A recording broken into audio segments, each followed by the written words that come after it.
Hello and welcome to the Khan law studies. पिछले दो videos में हम लोगों ने डेफिनेशंस अंडर आईपीसी को डिस्कस किया है, which is a big chapter. Now we will discuss further. Section 27 define करता है काउंटरफीट। काउंटरफीट क्या है? काउंटरफीट की हिंदी क्या है? काउंटरफीट की मीन है कूटकरण।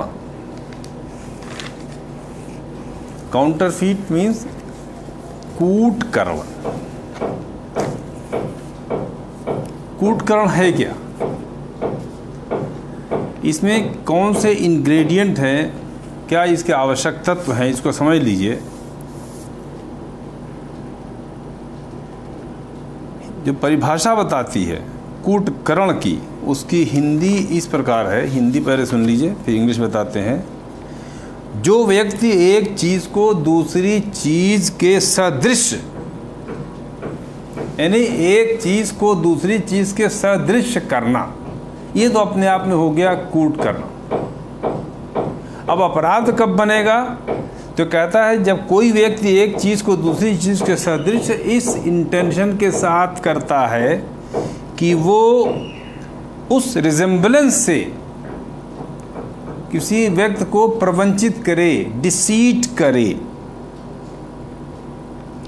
या ये जानते हुए ऐसा कार्य करे कि जिससे प्रवंचना कारित की जाएगी, तब ये कहा जाता है कि वो कूटकरण करता है।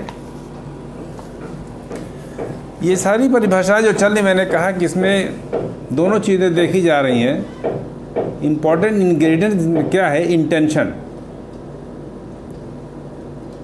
तो सेक्शन 28 बहुत साफ कहता है a person is said to counterfeit who causes one thing to resemble another thing, causes one thing to resemble another thing, intending by means of that resemblance। आशय क्या है? to practice deception, प्रवंचना कारित करना। आशय क्या है? सदृश करने का, एक वस्तु को दूसरी वस्तु के समान सदृश बनाने का उसका आशय क्या है? कि वो प्रवंचना कारित करे। पहला बात आशय आ गया। सेकंड पॉइंट इसमें क्या है? या knowing it to be likely, या उसे इस बात का ज्ञान है, इस बात को जानते हुए कि उसके इस कृत्य से प्रवंचना कारित होगी। तो पहला पॉइंट कह दिया कि इंटेंशन हो, आशय करे, या ये जानते हुए कि उसका कृत्य ऐसा है जिससे प्रवंचना कारित होगी। तो एक सिक्के, मूल सिक्का लेकर के उसके सदृश एक दूसरा सिक्का बनाना, ताकि लोगों को प्रवंचित किया जा सके। तो क्या हुआ? ये कूटकरण। अब इसके दो तीन इंग्रेडिएंट हैं। Number 1, causing one thing to resemble another thing, एक वस्तु को दूसरे के सदृश करना, ये प्रवंचना कारित करने के लिए पर्याप्त है। Second point, intention, intending by means of such resemblance to practise deception, यानी ऐसा जो सदृश कार्य करने का कार्य वो कर रहा है, वो इस आशय से कर रहा है कि इससे प्रवंचना कारित होगी। या तीसरा इंग्रेडिएंट आ जाता है knowledge, knowing it to be likely that deception will thereby practised, कि उसके इस कृत्य से प्रवंचना कारित हो जाएगी। ये ज्ञान है उसका। एक वस्तु का दूसरे वस्तु के सदृश बनाना, ये अपने आप में पर्याप्त है प्रवंचना कारित करने के लिए। तो ये प्रवंचना कारित करने में दोनों बातें आ गई। एक तो हो गया ज्ञान उसका, एक हो गया आशय। कि इस आशय से कर रहा है कि प्रवंचना कारित करेगा, या उसे इस बात का ज्ञान है, उसे इसकी जानकारी है कि उसका कार्य ऐसा है, उसका कृत्य ऐसा है कि कोई व्यक्ति इससे प्रवंचित हो जाता है, डिसीट हो जाएगा।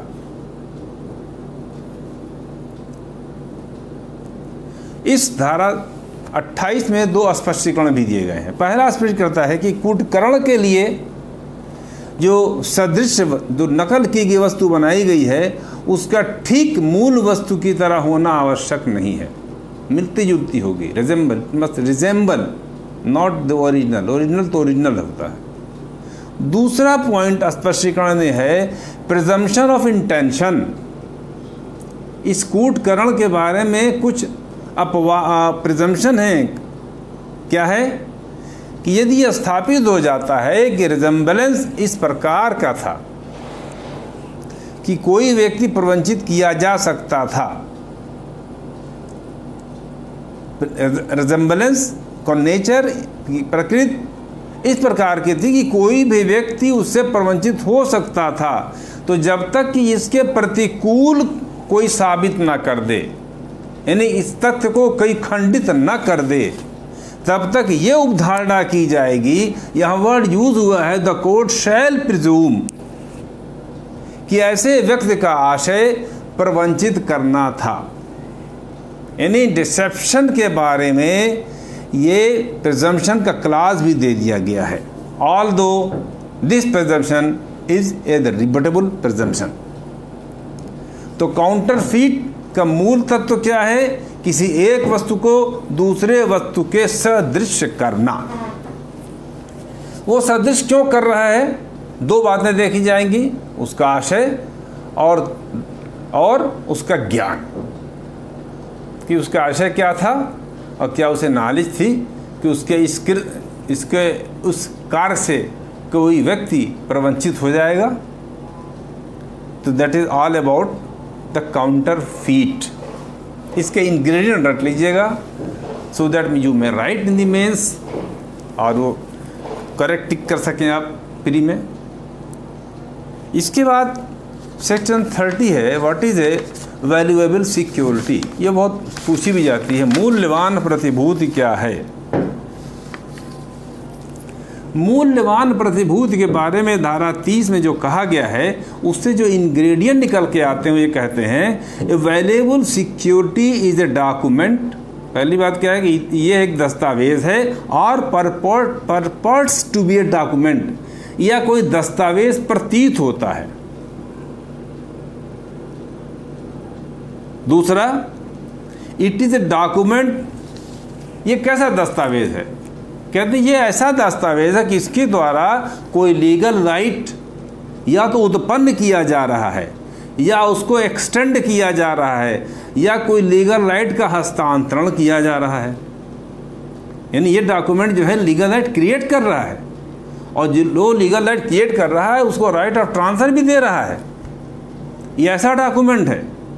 या जस्ट उल्टे आइए, ये क्या है कि इस डॉक्यूमेंट के द्वारा किसी का लीगल राइट पर प्रतिबंध लगा दिया जा रहा है, या किसी का लीगल राइट समाप्त कर दिया जा रहा है, यानी रेस्ट्रिक्टेड किया जा रहा है, एक्सटिंग्विश किया जा रहा है, या रिलीज किया जा रहा है। लीगल राइट को कोई अपना लीगल राइट छोड़ दे रहा है इस डॉक्यूमेंट से। या एक तो ये हो गया क्रिएशन ऑफ लीगल राइट, या रिस्ट्रिक्शन और extinction of a legal right उस डॉक्यूमेंट से हो रहा है। या एनी पर्सन एक्नॉलेजेस, ये डॉक्यूमेंट कैसा है कि एक व्यक्ति अभिस्वीकृत कर लेता है, ये बात स्वीकार कर लेता है that he lies under legal liability, अपना कोई उत्तरदायित्व वो मान लेता है। उसके अंदर जो रेसाइटल्स हैं उससे ये कोई व्यक्ति अपने पर कोई लीगल अधिकार अपने विरुद्ध मान लेता है, या ये स्वीकार कर लेता है कि he has not a certain rights, या उसका कोई अधिकार नहीं है किसी संपत्ति में। तो अगर ये कोई डॉक्यूमेंट तैयार किया जाता है, ऐसा कोई डॉक्यूमेंट है जिसके ये इंग्रेडिएंट पाए जाएंगे, तो ऐसे डॉक्यूमेंट को हम कहेंगे वैल्यूएबल सिक्योरिटी, यानी मूल्यवान प्रतिभूति। और मूल्यवान प्रतिभूति बाद में जानिए कि ये शब्दावली लागू होती है मूल दस्तावेज पर, उसकी नकल पर नहीं। ओरिजिनल डॉक्यूमेंट पर ही ये धारा 30 की परिभाषा अवेलेबल सिक्योरिटी होगी। कोई नकल ले आता है, फोटोकॉपी ले आता है, तो वो मूल्यवान प्रतिभूति नहीं होगी। उसे राइट, क्योंकि ओरिजिनल ही से राइट क्रिएट होते हैं या एक्सटिंग्विश होते हैं, उसकी नकलों से कोई राइट क्रिएट नहीं होता है। इसके एग्जाम्पल देख लिए। ए डीड ऑफ डाइवोर्स, एक फिक्टिशियस डीड तैयार कर दी गई, जो व्यक्तियों को डाइवोर्स करा दिया गया।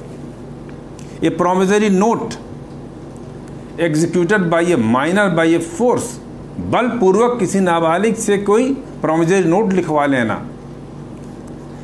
ए डिस्चार्ज रिसीट, किसी काल्पनिक, किसी फर्जी व्यक्ति के द्वारा किसी भुगतान की डिस्चार्ज रिसीट तैयार करा लेना। तो ये सारे एग्जाम्पल हैं। मेन बात क्या है कि ये कोई भी डॉक्यूमेंट वैल्यूएबल सिक्योरिटी कब हो जाएगा, जब उस डॉक्यूमेंट के द्वारा किसी व्यक्ति में कोई लीगल राइट क्रिएट हो जाए, उसमें और एक्सटेंड कर दिया जाए, या लीगल राइट ट्रांसफ़र करने का अधिकार दे दिया जाए, या उसके पलटे उसमें से किसी व्यक्ति का लीगल राइट समाप्त कर दिया जाए, उस पर प्रतिबंध लगा दिया जाए, या कोई उस डॉक्यूमेंट के जरिए अपने लीगल राइट को रिलीज कर दे, छोड़ दे। या कोई व्यक्ति ये भी कर सकता है कि वो अपने विरुद्ध कोई लीगल राइट को एक्सेप्ट कर ले, या ये कह दे कि नहीं, किसी संपत्ति में उसका कोई अधिकार नहीं, ऐसा डॉक्यूमेंट लिख के दे दे कोई फिक्टिशियस पर्सन। तो ऐसे डॉक्यूमेंट जो तैयार किए जाते हैं, इससे हम कहते हैं वैल्यूएबल सिक्योरिटी।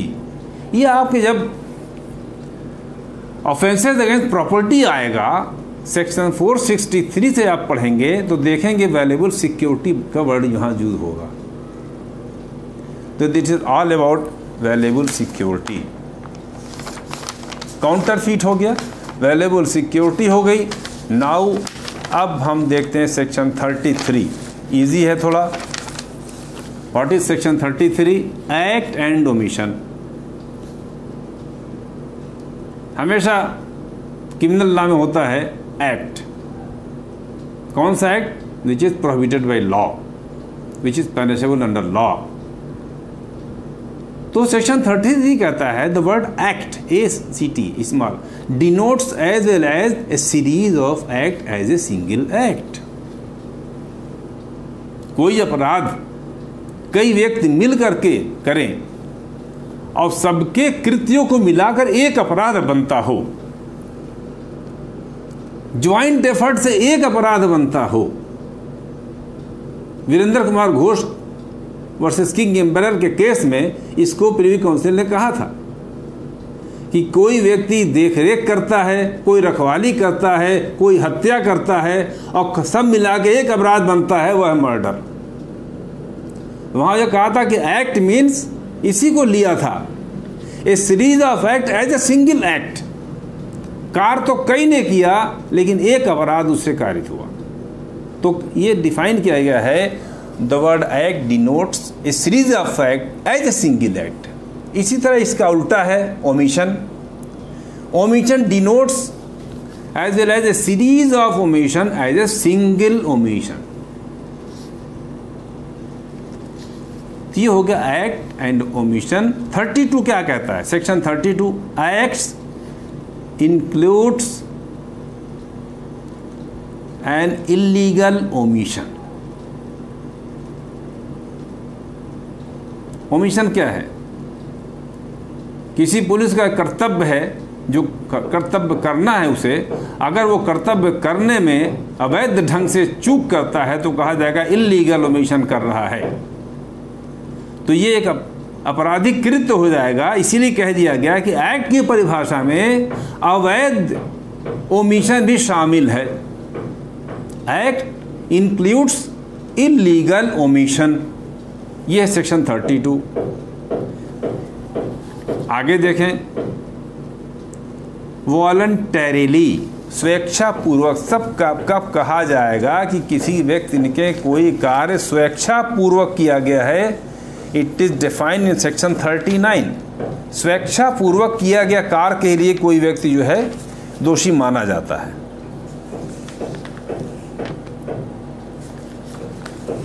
स्वेच्छापूर्वक सेक्शन क्या है? सेक्शन 39 में पढ़ता हूं, a person is said to cause an effect voluntarily. A person said to cause an effect voluntarily when he causes it by means thereby he intended to cause it। Number 1 point देखिएगा, he causes it by the means whereby he intended to cause it। Intention आ गया, उसने जिस माध्यम से वो कार्य कारित किया है उसका आशय वो कार्य कारित करने का था उसी माध्यम से। और by any other means, by means which at the time of employing that mean, by means which at the time of employing that means he new, वो जानता था। पहला तो आशय था, उस माध्यम से किसी कार्य को करना चाहता था, वो उसका इंटेंशन था कि हाँ इसी माध्यम से वो कार्य करेगा। और दूसरा है कि उसे जानकारी थी, ही इज हैविंग नॉलेज और हैड रीजन टू बिलीव, या किसी उस तथ्य पर विश्वास करने का उसके पास आधार था कि उससे वो नतीजा निकलेगा, उससे वो परिणाम वही निकलेगा जो वो चाहता है, जो इसका आशय है। तो इन दोनों स्थिति में कहा जाएगा कि उसने वो कार्य स्वेच्छापूर्वक किया। इसकी इंग्रेडिएंट देख लें voluntarily. Number 1, a person is said to cause an effect voluntarily if, number 1,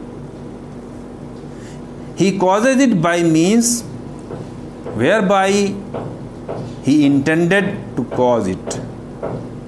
उन्हीं साधनों का प्रयोग करता है जो उसका आशय था। Number 2, he causes it by means by which at the time of employing those means, at the time of employing those means he knew, वो जानता था, to be likely to cause it, कि उससे वो कार्य होगा, वो उसका वही परिणाम होगा, या उसे विश्वास करने का आधार प्राप्त था कि इसका परिणाम वही होगा जो उसका आशय है। तो इसमें 3 चीज़ें आती हैं वॉलंटरली में। कब माना जाएगा कि आपका कृत्य किसी अपराधी का कृत्य स्वेच्छापूर्वक था, आशय से किया गया कार्य, उसी ज्ञान से किया गया कार्य, ये विश्वास करते हुए, इस विश्वास का आधार रहते हुए कि उसका परिणाम वही होगा जो वो चाहता है, तो जो भी कार्य करेगा वो माना जाएगा वो स्वेच्छापूर्वक कार्य किया है। एक रिजल्ट और निकला है, if the effect is probable consequences. नतीजा क्या निकल रहा उसके कार्य का? यादगार वो नतीजा है जो संभावित परिणाम था, यदि जो परिणाम निकल रहा था वो संभावित परिणाम था उसके कृत्य का। यदि संभावित परिणाम वही था जो वो चाहता था तो भी कहा जाएगा कि उसने ये कार्य स्वेच्छापूर्वक किया। एक इलस्ट्रेशन भी इसमें दिया हुआ है, उसको सुन लीजिए। A sets fire by night to an inhabited house in a large town for the purpose of facilitating a robbery and thus causes the death of a person. अब बताइए, एक आवासीय मकान में लूट करने के लिए रात में कोई व्यक्ति आग लगाता है और उससे किसी एक व्यक्ति या एक से ज़्यादा व्यक्ति की मृत्युकारित हो जाती है। यहां भले ही उस व्यक्ति का इंटेंशन किसी की मृत्युकारित करना नहीं था। इंटेंशन क्या था? टू फैसिलिटेट रॉबरी, लूट को सुकर बनाना। टू फैसिलिटेट रॉबरी, घर में आग लगा दो, उसका सामान को लूट ले जाओ। लेकिन संभावना ये भी तो थी कि घर में रहने वाले किसी व्यक्ति के आग से जलने से मर भी सकता है। तो यहां उसका आशय भले ही मृत्युकारित करना ना था, तो भी यदि वो जानता था कि यह संभाव है कि वो मृत्युकारित कर देगा, तो ये कहा जाएगा उसने स्वेच्छा पूर्वक मृत्युकारित की। He has caused death voluntarily। तो स्वेच्छा पूर्वक कब कहा जाएगा? इसके भी इंग्रेडिएंट है। Please put it in your writing and learn it. अब एक चीज़ और पूछ जाती है प्री में, ऑफेंस क्या है, अपराध क्या है? Section 40, what is the offence? Offence किसे कहते हैं? ऑफेंस कब माना जाएगा? पहला ऑफेंस कहते हैं, ये सेक्शन 40 में 3 अलग अलग क्लास दे दिए हैं। पहली कैटेगरी में इन्होंने उन अपराधों को रखा है। Offence means a thing made punishable by the court. Code mean IPC, यानी कोई ऐसा कृत्य जिसे आईपीसी के द्वारा दंडनीय बना दिया गया हो तो वो अपराध है। ये तो हो गया आईपीसी। सेकंड क्या लिया है? The clause 2 of section 40 makes certain acts punishable under certain local and special laws, an offense within the meaning of the code। इसका क्लास 2 क्या कहता है कि बहुत से लोकल एक्ट हैं जो सेक्शन 3-4 में दिए हुए हैं, जो लोकल एक्ट हैं, जो विशेष एक्ट हैं,